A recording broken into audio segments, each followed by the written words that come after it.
Have you ever heard a story where love, strength, and a single lie changed the fate of an entire family? Well, let me take you back to the year 1820, to a tiny village hidden between thick forests and rising hills, a place where legends weren't told. They were born. In this small, tight-knit community lived Baru, a man known across the lands as the Giant of the Hills. He had no wife, no children, and no interest in any woman.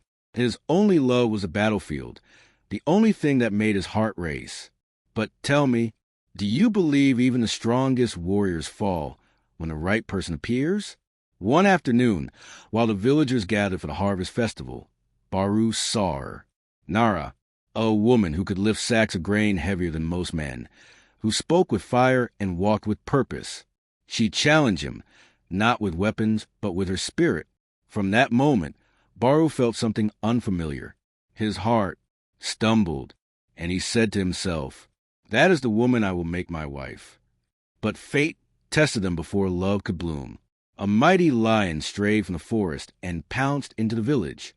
People screamed, doors slammed, children hid under tables. And Baru? He stepped forward, no weapons, no armor. With bare hands, he faced a raging beast. The struggle shook the earth. Dust rose, blood splattered, until finally Baru snapped the lion's neck. The village roared. Nara saw the courage in his eyes, and she loved him. Soon they were married.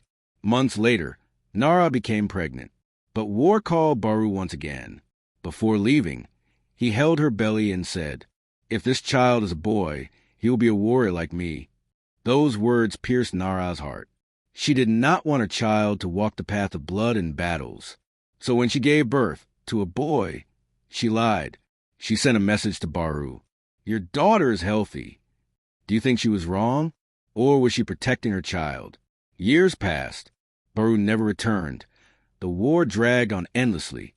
The child, Kiro, grew tall and powerful, stronger than both parents combined.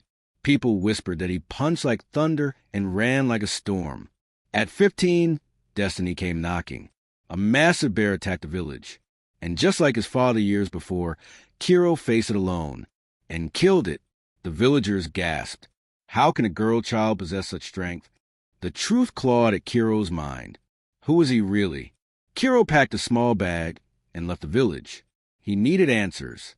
After days of travel, he reached a distant kingdom. Its king watched him lift a fallen horse off the road like it weighed nothing. "You want your father?" the king asked. "I will help you if you fight for me." Kiro agreed. He was given armor, a spear, and a place at the front lines.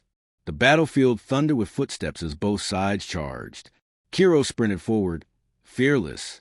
From the opposite side came a towering commander, broad shoulders, roaring voice. A man who had never lost. But neither father nor son recognized the other. Steel clashed. Dust rose. Men screamed. Then Kiro did the impossible. He threw the commander to the ground. The commander gasped. No one has ever thrown me like that in all my years. I am Baru, the Giant of the Hills, the destroyer of... Kiro froze. His heart pounded. "Father." He dropped his weapon and reached forward. "Father, it's me. I am your son." But Baru's face twisted. "No, my son is a girl. You lie to trick me." And before Kiro could speak, Baru stabbed him. Kiro fell back, blood blooming across his armor. Nara's lie had finally come for them. Through heavy breaths, Kiro whispered, "Mother lied to protect me, not to deceive you." Baru's eyes widened. His weapon fell. He screamed, rage, fear, regret all tangled together. But it was too late. Kiro died in his arms. Baru carried his son's body back to the village. The weight was heavier than any he had carried in battle. He confronted Nara, who collapsed upon seeing her child. Why do lies meant to protect sometimes destroy?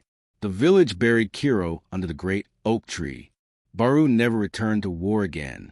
He spent the rest of his days teaching the village children to be strong not with fists, but with truth. Because in 1820, in that small village, a warrior learned the hardest lesson of all. Enemies can be defeated, but a lie can defeat even the strongest family. Subscribe and comment for more thrilling stories and crime mysteries.